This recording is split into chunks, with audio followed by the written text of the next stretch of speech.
ಇರಲಿ, ಯಾವ ಪಂಥ ಇರಲಿ, ಅಗ್ನಿಯನ್ನು ಆರಾಧನೆ ಮಾಡದಿರೋರು ಯಾರು?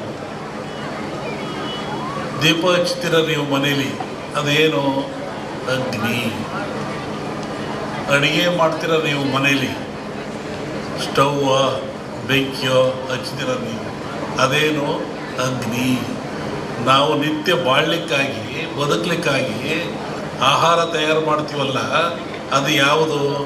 ಅಗ್ನಿಯ ಮುಖಾಂತರ. ಹಾಗೆ ಅಗ್ನಿ ಜಗತ್ತಿನ ಚರಾಚರಕ್ಕೆ, ಮನುಕುಲಕ್ಕೆ ಆದರ್ಶ, ಅವಶ್ಯಕ. ಅಗ್ನಿಯಿಂದ ಯಾವುದೂ ಇಲ್ಲ. ಧಾರ್ಮಿಕವನಾಗಿ ಅಗ್ನಿಗೆ ಭವಿಷ್ಯವನ್ನು ಕೊಡ್ತೀವಿ ಅಂತ ಹೇಳೋದು ಒಂದಾದರೆ, ಅದನ್ನು ವಿರೋಧ ಮಾಡೋದು ಒಳ್ಳೆತನ ಅಲ್ಲ. ಯಾಕೆ ವಿರೋಧ ಹೇಳಿದ್ರೆ, ಅಗ್ನಿಯೇ ಆಧಾರ ನಮಗೆ.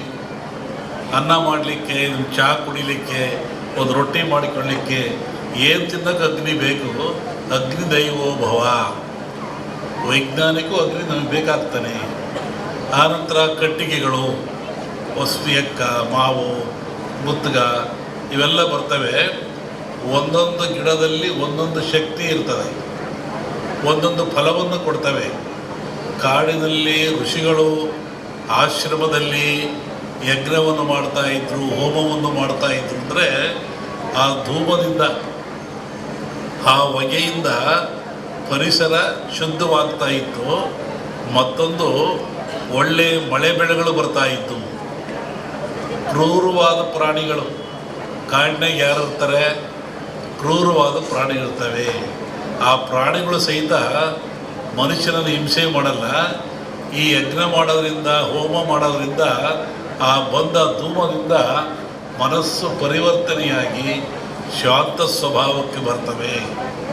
ಆವಾಗ ಮನುಷ್ಯರೊಂದಿಗೆ ಅವು ಸ್ನೇಹಿಗಳಾಗ್ತವೆ. ಅನೇಕ ಕಥೆಗಳನ್ನು ಕೇಳಿದ್ದೀವಿ. ಸ್ವಾಮಿಗಳಿದ್ದರು, ಅಲ್ಲಿ ಹುಲಿ ಬರ್ತಾಯಿತ್ತು, ಸಿಂಹ ಬರ್ತಾಯಿತ್ತು, ಹುಲಿ ಮೇಲೆ ಸ್ವಾಮಿಗಳು ಹೋಗ್ತಾಯಿದ್ರು. ಅಂದರೆ ಯಜ್ಞ ಯಾಗಾದಿಗಳ ಫಲದಿಂದ ಬರುವಂಥ ಹೋಮಾದಿಗಳ ಧೂಮದಿಂದ ಅವು ಮನಃಶಾಂತಿ ಆಗ್ತಾಯಿತ್ತು, ಕ್ರೂರತ್ವವನ್ನು ಕಳ್ಕೊಳ್ತಾ ಇದ್ದು ಒಂದು ಚಿಂತನೆ ಇದೆ. ಆನಂತರ ರಾಜರು, ಮಹಾರಾಜಗಳು, ಇವತ್ತಿನ ರಾಜರಿಗೆ 10 ರೂಪಾಯಿ ಕೊಡೋ ಶಕ್ತಿ ಇಲ್ಲ ಸರ್ಕಾರದನ್ನು. ಆವತ್ತಿನ ರಾಜರುಗಳಿಗೆ ತಲೆಯನ್ನು ಕಡಿಸುವಷ್ಟ ಶಕ್ತಿ ಇತ್ತು. ಇದ್ದಲ್ಲೇ ಆದೇಶ ಕೊಡ್ತೆ ತಲೆ ಕಟ್ಟು ಮಾಡುವುದಿದ್ದ ಅವನು. ಅಂತಹ ಶಕ್ತಿ ಅವನಿಗಿತ್ತು, ಸಾರ್ವಭೌಮತ್ವವಿತ್ತು. ಅಂಥವ್ರು ಏನು ಮಾಡ್ತಾಯಿದ್ರು? ನಾರುಮುಡಿಯಲ್ಲಿ, ಬರಿಗಾಲಿನಲ್ಲಿ ಕಾಡಿಗೆ ಹೋಗಿ, ಆಶ್ರಮಕ್ಕೆ ಹೋಗಿ, ಋಷಿಗಳ ಮುನಿಗಳಿಗೆ ಶಿರವಾಗಿ ಆ ಅಗ್ನಿ ಹೋಮದಲ್ಲಿ ಪಾಲ್ಗೊಂಡು ಸುಭಿಕ್ಷೆಯನ್ನು ಬೇಡ್ತಾಯಿದ್ರು, ನಾಡಿನ ಸುಖವನ್ನು ಬೇಡ್ತಾಯಿದ್ರು, ಆಶೀರ್ವಾದ ತಗೊಂಡು ಬರ್ತಾಯಿದ್ರು. ಅಂದರೆ ಈ ಹೋಮಗಳು ಆಧ್ಯಾತ್ಮಿಕವಾಗಿ ಹೌದು, ನಾಡಿಗೆ ಮಳೆ ಬೆಳೆ ರೋಗಗಳನ್ನು ದೂರ ಮಾಡುವಂಥ, ಆಯುಷ್ಯವನ್ನು ಕೊಡುವಂಥ ಶಕ್ತಿ ಹೌದು. ಇಲ್ಲಿ ವಿಶೇಷವಾಗಿ ಆಜ್ಯ ಅಂತ ಬರ್ತದೆ. ಆಜ್ಯ ಅಂದರೆ ತುಪ್ಪ ಅಂತೇಳಿ. ನಾನು ಬೆಳಿಗ್ಗೆ ಆಗಲೇ ಹೇಳ್ತಾ ಇದ್ದೆ, ನಮ್ಮ ಹತ್ರ ಬಂದಾಗ ಯಾವುದನ್ನು ಆಜ್ಯ ಅಂತ ಕರಿತೀವಿ? ಆಜ್ಯದ ಮಹತ್ವವೇನು? ಹಾಲು ಕರಿತೀರ ನೀವು,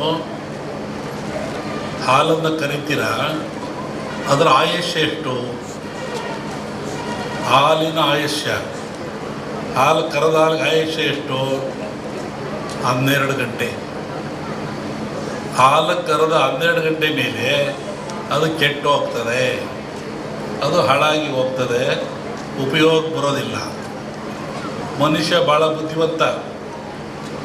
ಈ ಹಾಲನ್ನು ಕೆಡದಂಗೆ ಇಟ್ಕೊಂಡು ನಾನು ಉಪಯೋಗ ಮಾಡಬೇಕು ಅಂತಾನೆ. ಅವನೇನು ಮಾಡ್ತಾನೆ, ನೀವೇನು ಮಾಡ್ತೀರಿ? ಬೆಂಕಿ ಹಾಕ್ತೀರಾ, ಅಂದರೆ ಹಾಲನ್ನು ಕಾಸ್ತೀರಾ. ಹಾಲನ್ನು ಕಾಸ್ತೀರಾ, ಕೆಂಪು ಕಾದ ಮೇಲೆ ಆರಿಸಿ ಅದಕ್ಕೆ ಹೆಪ್ಪಾಕ್ತೀರಾ.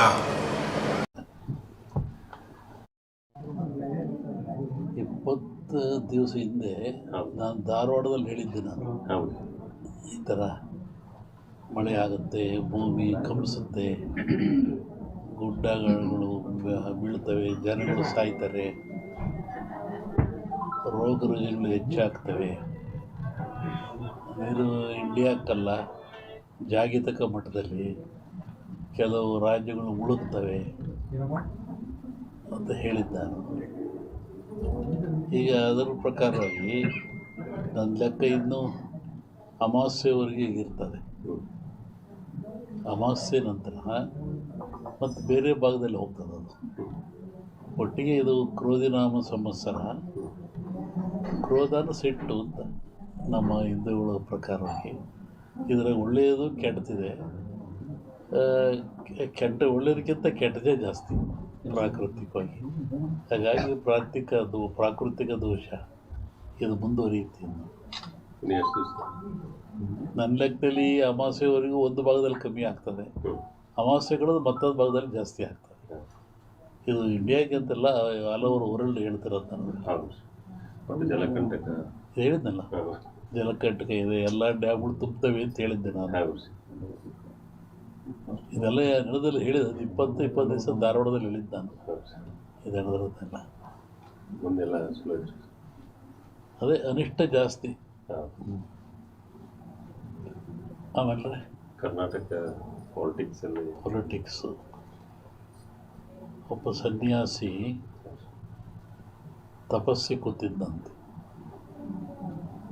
ಒಬ್ಬ ಬೇಡ ಒಂದು ಜಿಂಕೆ ಬಂದಂತೆ ಕೊಲ್ಲಕ್ಕೆ ಅಂತ. ಅವನ ಮುಂದೆ ಹೋಯ್ತಂಥದ್ದು ಜಿಂಕೆ. ಅವನು ಬೇಡ ಬಂದ, ಏನು ಸ್ವಾಮಿ ಇಲ್ಲಿ ಜಿಂಕೆ ಓದ ಅಂತ ಕೇಳಿದ. ಇವನು ಹೇಳಿ ಕೇಳಿ ಸನ್ಯಾಸಿ ಅವನಂದ, ಈ ಓತು ಅಂತ ಹೇಳಿಬಿಟ್ರೆ ಕೊಂದು ಬಿಡ್ತಾನೆ, ಆ ಕೊಂದು ಪಾಪ ನನಗೆ ಬಂದುಬಿಡುತ್ತೆ. ಇಲ್ಲ ಅಂತ ಹೇಳಿದ್ರೆ ಸುಳ್ಳು ಹೇಳಿದ ಪಾಪನೂ ಬರುತ್ತೆ ನನಗೆ, ಏನು ಮಾಡೋದು ಅಂತ ಯೋಚನೆ ಮಾಡಿದ್ದಂತ. ಆಮೇಲೆ ಮತ್ತೆ ಅವನ ಆಸೆ ಕೇಳಿ, ಎಲ್ರಿಗೊಂದು ಹೇಳ್ರಿ ಇದ್ರಿ ಸ್ವಾಮಿಗಳು ಇಲ್ಲೇ ಓತಲ್ಲ. ಅದಕ್ಕೆ ಅವನು ಸನ್ಯಾಸಿ ಹೇಳಿದಂತೆ, ಯಾವುದು ನೋಡ್ತು ಅದಕ್ಕೆ ಮಾತಾಡೋಕ್ಕೆ ಬರಲ್ಲ, ಯಾವುದು ಮಾತಾಡ್ತು ಅದು ನೋಡಲಿಲ್ಲ, ಏನು ಮಾಡಪ್ಪ ನಾನು. ಕಣ್ಣು ನೋಡ್ತು, ನಿನಗೆ ಕಣ್ಣೇ ಹೇಳಬೇಕು ಓತು ಅಂತ, ಅದು ಮಾತಾಡಲ್ಲ. ಆದರೆ ನ್ಯಾಲಿಗೆ ಮಾತಾಡುತ್ತೆ, ಅದು ನೋಡಲಿಲ್ಲ, ನಾನೇನು ಮಾಡೋಣ ಅಂತ. ಹಂಗೆ ಈ ರಾಜಕಾರಣ ಹೇಳ್ಬೇಕಾದ್ರೆ ನಾವು ಹುಷಾರಾಗಿ ಹೇಳ್ಬೇಕಿದ್ರಲ್ಲಿ. ಇನ್ನೂ ಒಂದು ಹೇಳಿದ್ದು ನಾನು 20 ಹಿಂದೆ, ಮಹಾಭಾರತದ ಸನ್ನಿವೇಶ ತಗೊಂಡು ವೀರನಾಗಿರ್ತಕ್ಕಂಥ ಅಭಿಮನ್ಯುವನ್ನು ಕಾರಣ ಎಲ್ಲ ಸೇರಿ ಆ ಬಿಲ್ಲಿನ ದಾನವನ್ನು ಕಟ್ಟು ಮಾಡಿ ಅವನು ಮೋಸದಲ್ಲಿ ಕೊಲ್ತಾರೆ ಅಂತ.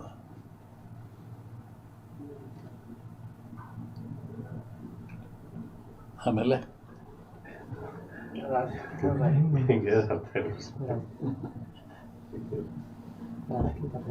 ಸಂಸತ್ನಲ್ಲಿ ಅದನ್ನ ಅಂದಾರಲ್ಲ, ರಾಹುಲ್ ಗಾಂಧಿ ಅದನ್ನ ಅಂದಾರಲ್ಲ ಸಂಸತ್ನಲ್ಲಿ. ರಾಷ್ಟ್ರ ರಾಜಕಾರಣದ ಬಗ್ಗೆ ಹೇಳೋದಾದ್ರೆ